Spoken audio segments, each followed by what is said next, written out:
मी त्या ठिकाणी त्या कुटुंबाच्या सगळ्या त्यांच्या मिसेस असतील, मुली असतील सगळ्यांना मी भेटलो, चर्चा केली.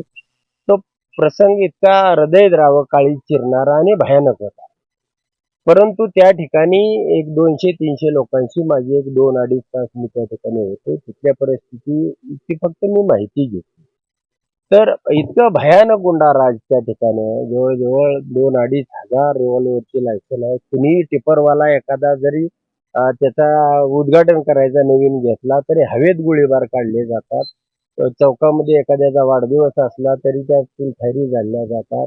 आणि ज्याही पद्धतीनं या कुटुंबावरती नव्हे असे 32 खून त्या ठिकाणी मला लोकांनी सांगितले, की याला जे जे जबाबदार आहेत ते समजा वाल्मिक कराड असेल आणि वाल्मिक कराड ज्यांच्यासाठी म्हणून हा खून करत होता. वाल्मिक कराड हा ज्याच्यासाठी खंडणी गोळा करत होता. वाल्मिक कराड हा ज्याच्यासाठी हा सगळा मलिदा गोळा करत होता. त्याचं कारणच एवढं होतं, की ते कुणाला तरी नेऊन द्यायचं. आणि म्हणून त्या ठिकाणी जे काल सर्वपक्षीय मोर्चा झाला, त्याला माझाही पाठिंबा आहे आणि यापुढच्याही लढाईमध्ये जर त्यांनी वाल्मिक कराड आणि त्याच्या पाठीमागचे सुपरदार यांना जर तात्काळ अटक केली नाही, तर या राज्यामध्ये जिल्ह्यामध्ये मोर्चे. नाही आता त्यांनी नेमणूकच केली. पंकजाताईंनी सांगितलेलंच आहे ना त्यावेळेला, की हा मंत्रीपद ह्यांनी कोणाला तरी चालवाय दिलंय.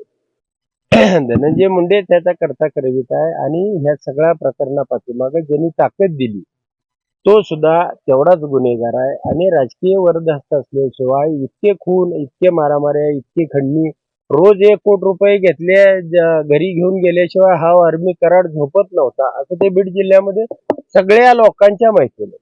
म्हणजे 1,000 रुपये जरी कमी असला तरी कोणाचा तरी हातपाय मोडून ये आणि त्याचे पैसे घेऊन ये किंवा एखादा खून करून ये.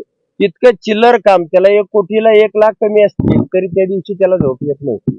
म्हणजे हा प्रकार ह्या राज्यामध्ये घडत असताना हा काही एका दिवसामध्ये घडला नाही. याच्यामध्ये राजकीय ताकदी किंवा वरदहस्त असल्याशिवाय हे घडू शकत नाही. डोळं झाक नाही तर राज्य सरकारनंच हे तयार केलेले गुंड आहेत आणि आता त्याच्यावरती कारवाई करायची. उद्या राजकारण त्यांचं गडबड होईल, त्यांची सत्ता जातील आणि फक्त आता ईव्हीएमच्या माध्यमातून यांना ही सत्ता मिळालेली आहे. ही काही लोकमताची सत्ता नाही. त्यामुळं नक्कीच राज्य सरकारच्या ताकदीशिवाय, मदतीशिवाय हे घडू शकतं.